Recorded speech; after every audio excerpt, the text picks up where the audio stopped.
Bismillahirrahmanirrahim. Assalamualaikum warahmatullahi wabarakatuh.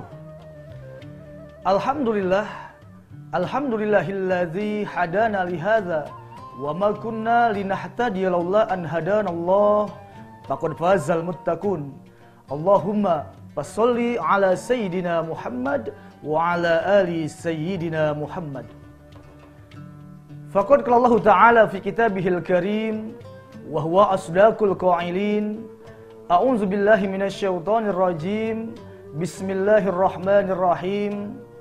Ya ayyuhalladzina amanu taqullaha haqqa tuqatih wa la tamutunna illa wa antum muslimun. Ila akhiril ayah. Shadaqallahul azim wa balagha rasuluhun nabiyul habibul karim. Wa nahnu ala dzalika minasyahidin wasyakirina walhamdulillahi rabbil alamin. Para pemirsa, Assalamualaikum Nusantara TV One yang dimuliakan oleh Allah Subhanahu wa taala. Yang pertama, tentunya mari sama-sama kita posisikan diri kita sebagai abdan syakura, yaitu hamba-hamba Allah yang pandai bersyukur terhadap nikmat Allah Subhanahu wa taala. Karena alhamdulillah sampai dengan detik ini, Allah masih memberikan kita berbagai macam kenikmatan, terkhusus nikmat yang teramat besar yang Allah berikan kepada kita, yaitu nikmat iman dan nikmat Islam.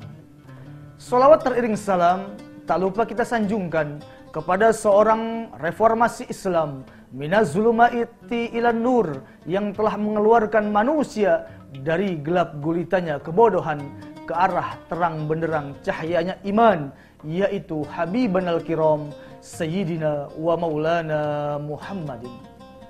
Mudah-mudahan kita semua termasuk umat Nabi Muhammad yang insya Allah akan tetap terus istiqomah menjalankan sunnah-sunnahnya hingga yaumal qiyamah. Amin ya rabbal alamin. Baik para pemirsa, Assalamualaikum Nusantara TV One yang dimuliakan oleh Allah Subhanahu wa taala. Pada kesempatan momen yang sangat mulia ini, Al-Fakir akan berbicara tentang kunci sukses dunia wal akhirah, di mana sebuah kesuksesan harus diawali dengan ketaatan kepada Allah Subhanahu wa taala. Diawali dengan bersandar diri kepada Allah Subhanahu wa taala. Kenapa? Karena Allah lah yang mengatur alam semesta ini. Allah yang maha mengetahui segala macam apa yang ada dalam hati kita.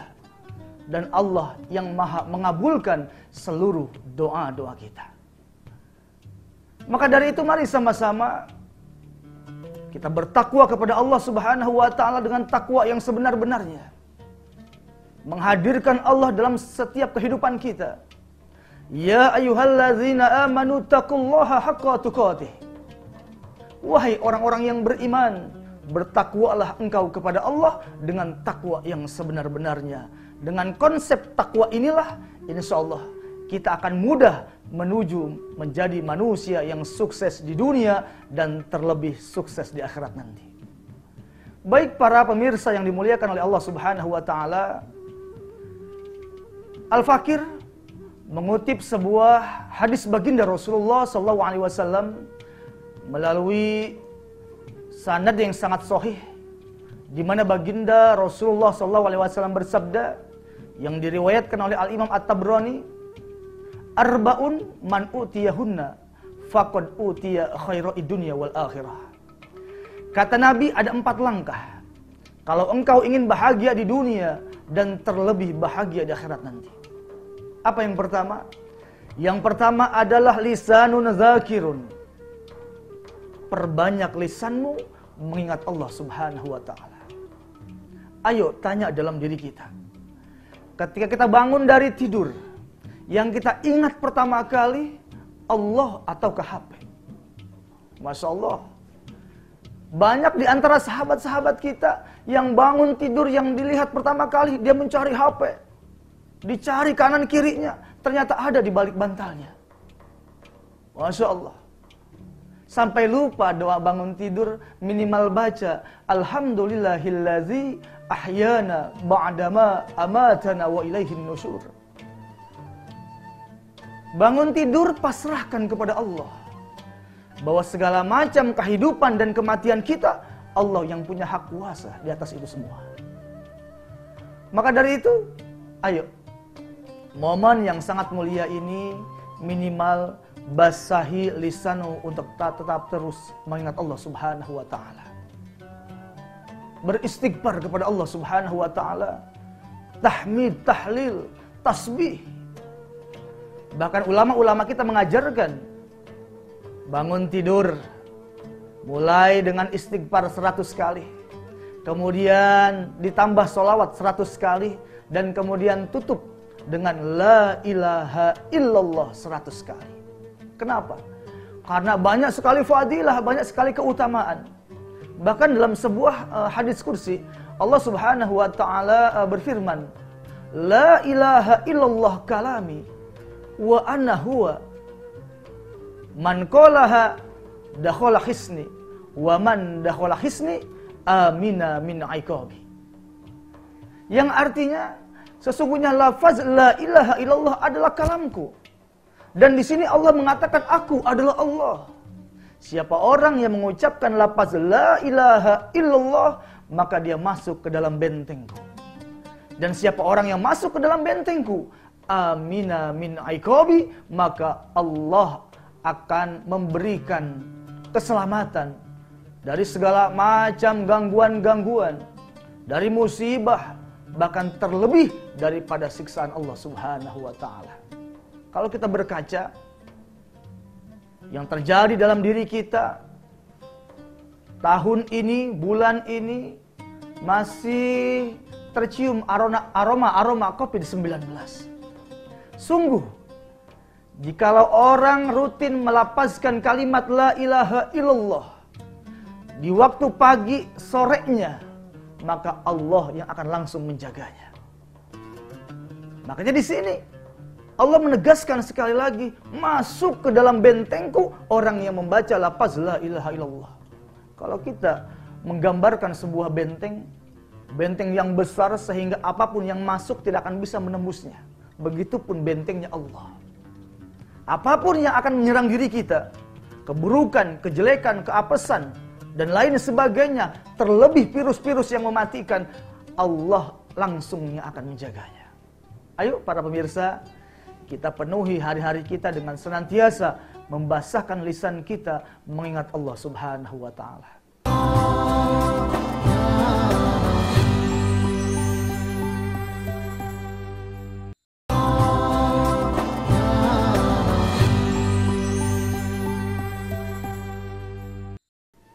Baik para pemirsa yang dimuliakan oleh Allah Subhanahu wa taala, selanjutnya poin yang kedua untuk menuju kesuksesan di dunia dan di akhirat adalah wa qalbun syakirun. Penuhi hatimu dengan rasa syukur kepada Allah Subhanahu wa taala. Mohon maaf, terkadang kita mengukur sebuah kenikmatan hanya terbatas harta, tahta, kedudukan. Terlebih daripada itu semua, banyak sekali nikmat-nikmat Allah yang sering kita lupakan. Ingat wahai para pemirsa, bangun tidur mata mampu memandang itu adalah nikmat dari Allah. Bangun tidur mulutmu mampu berbicara itu adalah nikmat dari Allah. Bangun tidur kaki mampu melangkah itu adalah nikmat dari Allah. Dan nikmat inilah yang sering kita lupakan. Penting untuk kita semua, mari sama-sama kita mencoba introspeksi diri. Jangan kita hanya terus meminta hak kita kepada Allah sampai kita melupakan kewajiban kita kepada Allah. Dalam surah Al-Kautsar jelas Allah Subhanahu wa taala berfirman, "Inna a'tainakal kautsar, fasholli lirabbika wanhar." Yang artinya sesungguhnya kami telah memberikan kepadamu nikmat yang banyak. Lalu apa kata Allah? Ketika Allah telah memberikan kepadamu nikmat yang banyak, fasholli, maka sholatlah engkau li rabbika, karena Tuhanmu. Jadi bentuk salah satu rasa syukur kita kepada Allah adalah dengan cara mendirikan sholat. Kenapa? Sholat merupakan bentuk penghambaan kita kepada Allah. Ketika kita sujud, maka disitulah kita meyakini bahwa kita adalah lemah. La haula wa la quwata illa billah. Allah yang mempunyai peranan penting dalam diri kita. Maka dari itu sholat menjadi penyelamat, dan dengan sholat inilah akan timbul ketenangan. Para pemirsa, Assalamualaikum Nusantara TV One yang dimuliakan oleh Allah Subhanahu wa Ta'ala. Selanjutnya poin yang ketiga, untuk sampai kepada tahap kebahagiaan di dunia, sukses di dunia, dan terlebih sukses di akhirat nanti. Apa kata Nabi? Wal badanu ala bala'is sabir. Jadikanlah badanmu badan yang kuat dalam menghadapi ujian yang Allah berikan kepada kita.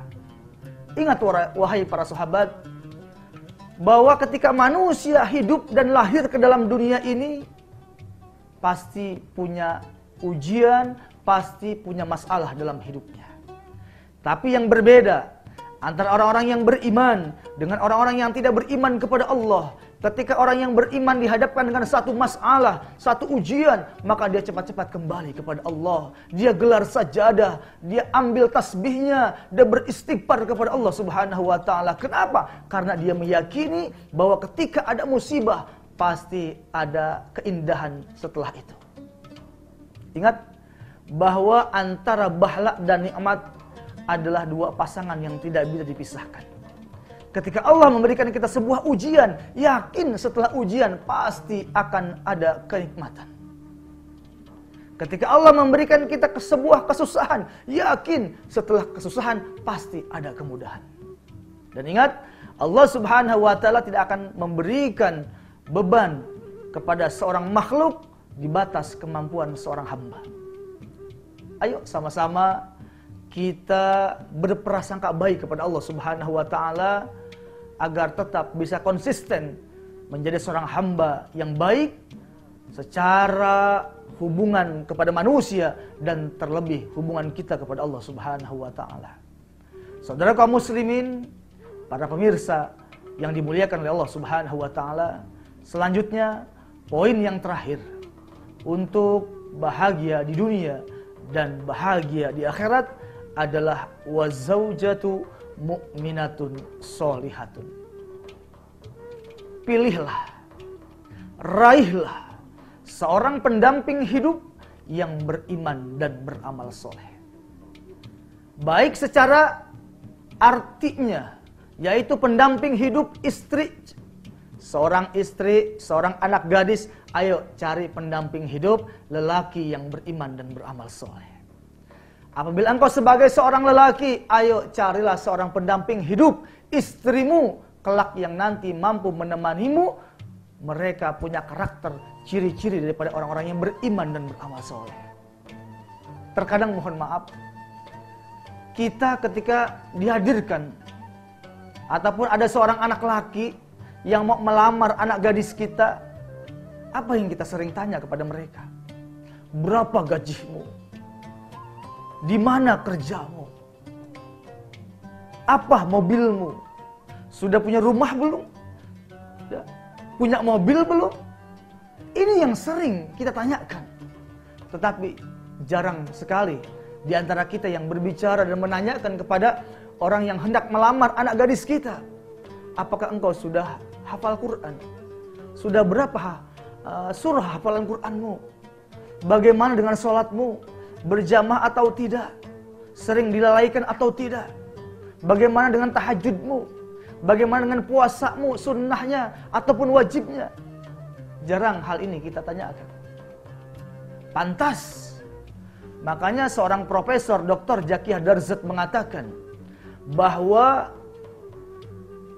sesuatu yang harus kita mulai untuk menghasilkan generasi-generasi yang beriman dan beramal soleh adalah memulai sesuatu yang baik ketika kita hendak melangsungkan akad nikah. Masya Allah. Ya, kenapa? Karena ada sebuah makalah mengatakan kullu syai'in sababah. Setiap sesuatu punya sebab musabab. Setiap sesuatu itu ada sebab akibatnya.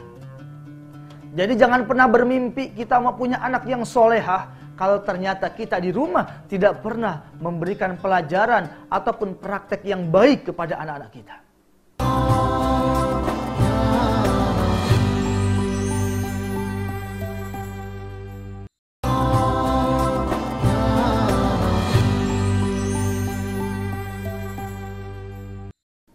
Bapak mohon maaf, jangan pernah bermimpi anak kita akan rajin datang ke masjid, rajin sholat berjamaah di musola. Kalau ternyata kita sebagai orang tua setiap hari melaksanakan sholat hanya di rumah. Ibu pun sama.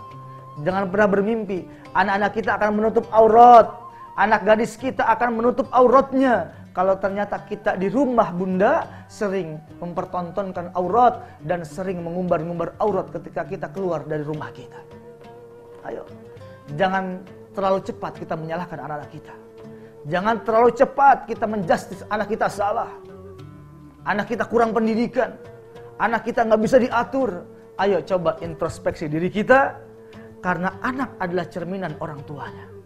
Ya, kita ini akan menjadi cermin buat mereka. Ya, kita baik, insya Allah anak akan menjadi baik. Sebaiknya, kalau kita buruk maka anak pun akan menjadi buruk. Para pemirsa yang dimuliakan oleh Allah Subhanahu wa taala, inilah pentingnya kita bergaul bersama-sama baik di lingkungan keluarga, bertetangga dan umat pada umumnya. Hendaklah mari sama-sama kita memilih-milih teman dalam pergaulan kita. Kenapa? Karena temanmu yang baik nanti akan mampu menarik tanganmu masuk ke dalam surganya Allah Subhanahu wa taala. Sebagaimana Imam Hasan Al-Basri mengatakan, istaksiru minal ikhwan fa inna likulli mu'minin syafa'atan yaumal qiyamah. Yang artinya perbanyaklah teman-temanmu dalam kebaikan, perbanyaklah teman-temanmu dalam ketaatan, perbanyaklah teman-temanmu yang ahli ibadah, teman-temanmu yang rajin baca Quran, yang rajin datang sholat berjamaah ke masjid, yang rajin infak dan sedekah. Kenapa? Karena temanmu yang ahli ibadah kelak nanti akan mampu menarik tanganmu masuk ke dalam surganya Allah Subhanahu wa taala. Para pemirsa, ayo ingat tanggal ini, tanggal pertemuan kita. Ya, di tanggal inilah yang akan menjadi sebuah barometer kita kelak di yaumul qiyamah. Kalau nanti saya Abu Musa masuk ke dalam surganya Allah, dan mungkin di antara para pemirsa ada yang ternyata masuk ke dalam nerakanya Allah, insya Allah akan saya cari para pemirsa di dalam neraka dan akan kami tarik masuk ke dalam surganya Allah Subhanahu wa taala. Namun sebaliknya, wahai pemirsa, apabila saya Abu Musa tidak terlihat di dalam surganya Allah, dan antum para pemirsa sedang berada di surganya Allah, ayo cari saya di neraka. Cari Abu Musa dalam neraka, tarik tangan saya, tolong saya, dan ayo sampaikan kepada Rasulullah, sampaikan kepada Allah bahwa hari ini, pertemuan ini, kita sedang duduk bersama, kita sedang mengaji bersama, mengagungkan asma Allah, membesarkan asma Allah. Maka demi Allah, kalau salah satu di antara kita tidak terlihat di dalam surga, ayo cepat-cepat cari sahabat-sahabat kita dan kita tarik mereka semua masuk ke dalam surganya Allah Subhanahu wa taala. Allahumma ij'al jam'ana hadza jam'an marhuma waj'al tafarruqana min ba'dihi tafarruqan ma'suma. Ya Allah, jadikanlah pertemuan kami pertemuan yang penuh dengan rahmat-Mu, dan jadikanlah akhir daripada perpisahan kami perpisahan yang penuh dengan rahmat-Mu pula ya Allah. Kenapa? Kita harus sering-sering membaca doa ini agar dalam setiap persahabatan kita memang dijadikan persahabatan yang penuh dengan rahmat dan ridho Allah Subhanahu wa taala. Kalau dulu guru-guru kami sering mengajarkan, apabila kita mau memulai sebuah persahabatan dengan sahabat-sahabat kita, jangan lupa melaksanakan sholat istikharah. Kenapa? Minta petunjuk sama Allah. Mudah-mudahan pertemanan ini yang Allah perjumpakan ini, mudah-mudahan memang benar-benar pertemanan yang kelak nanti akan mampu menarik tangan kita masuk ke dalam surganya Allah Subhanahu wa ta'ala. Amin ya rabbal alamin. Baik para pemirsa, Assalamualaikum Nusantara TV One yang dimuliakan oleh Allah Subhanahu wa ta'ala. Maka akhirnya ada beberapa benang merah yang harus kita tarik pada kesempatan momen yang sangat mulia ini sebagai bahan renungan untuk kita semua. Yang pertama, jangan pernah sekali-kali lisanmu keluar dari mengingat Allah Subhanahu wa ta'ala. Basahi lisanmu mengingat Allah Subhanahu wa ta'ala. Dan kemudian penuhi hatimu dengan rasa syukur kepada Allah. Lalu kemudian jadikan badanmu badan yang kuat dalam menerima ujian yang Allah berikan kepada kita. Dan selanjutnya, pilihlah selektif dalam memilih sahabat maupun pendamping hidup. Kenapa? Karena sahabat akan menentukan karakter kita. Karena pendamping hidup yang baik, insya Allah mereka akan selalu menuntun kita kepada jalan yang baik. Yuk sama-sama kita angkat kedua tangan kita. Kita bermohon kepada Allah Subhanahu wa Ta'ala. Dengan kemahakuasaannya Allah, dengan kelemahan kita, akui ketidakkuasaan kita sebagai makhluk. Allah zat yang maha segala-galanya. Kita tutup dengan kalimat Rabbana atina fid dunya hasanah wa fil akhirati hasanah wa qina azabannar. Akhirnya kami bermohon kepada Allah agar Allah memberikan dan menjadikan dunia kami kehidupan yang baik. Dan selanjutnya Allah jadikan akhirat kehidupan yang baik. Kemudian kami bermohon kepada Allah Subhanahu wa Ta'ala agar Allah menjadikan kita kehidupan dunia dan akhirat kita benar-benar kehidupan yang baik sampai Allah selamatkan kita semua daripada siksa api neraka. Amin ya rabbal alamin. Mudah-mudahan Allah Subhanahu wa Ta'ala menjadikan kita hambanya yang sukses di dunia dan kemudian nanti pun sukses di akhirat, berkumpul bersama Nabi Muhammad sampai akhirnya Allah pun ridho dengan ketetapannya. Amin ya rabbal alamin. Banyak kalam pasti banyak bicaranya, pasti banyak salahnya. Yang benar hanya milik Allah Subhanahu wa Ta'ala. Wallahul muwaffiq ila aqwamit thoriq. Assalamualaikum warahmatullahi wabarakatuh.